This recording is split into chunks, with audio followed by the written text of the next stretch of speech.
This is Government Unfiltered. I'm Dan Williams. This podcast is a reading of the December 22nd, 2022 final report from the Select Committee to investigate the January 6th attack on the United States Capitol. Chapter 8. Analysis of the attack. 8.5. The mob surges. Far-right extremists continued to lead the charge as protesters streamed onto the U.S. Capitol's restricted grounds. On the north side of the West Plaza, there was a scaffold with stairs used by construction workers to build the inauguration stage.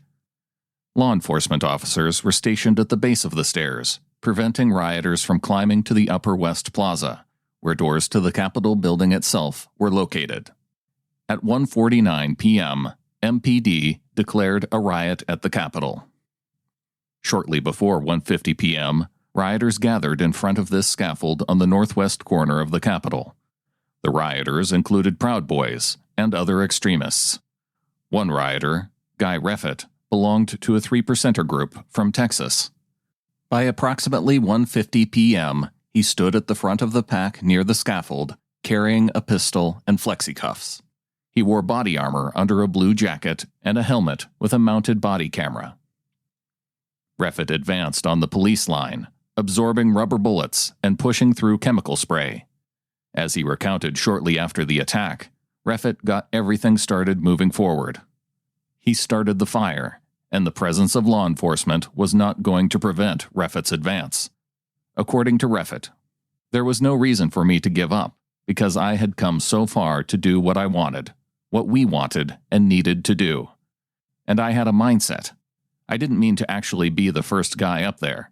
I didn't even mean to do that. The adrenaline and knowing that I can't let my country fall. Reffitt had indeed planned for violence on January 6th, noting on December 28, 2020, that he would be in full battle rattle. While driving to Washington, D.C. on January 5th, Reffitt expressed his desire to drag those people out of the Capitol by their ankles and install a new government. On the morning of January 6th, Reffitt clarified the target, telling other members of his militia group and those gathered around him at the Ellipse that I'm taking the Capitol with everybody fucking else and that we're going to drag them motherfuckers out kicking and screaming. I just want to see Pelosi's head hit every fucking stair on the way out. And Mitch McConnell too. Fuck 'em all. Reffitt was convicted and ultimately sentenced to 7 years in prison for his conduct. A member of the Proud Boys, Daniel Scott, helped lead the charge up the scaffolding stairs. Scott, also known as Milkshake, had marched with the Proud Boys from the Washington Monument to the Capitol. During the march, Scott was recorded in a video yelling, "Let's take the fucking Capitol." Someone else responded, "Let's not fucking yell that, all right?" And then Nordine added, "It was Milkshake, man. You know, idiot." Scott had apparently blurted out the Proud Boys' plan. At the scaffolding, Scott then helped others take the U.S. Capitol, while wearing a blue cap with white lettering that read, "Gods, Guns, and Trump."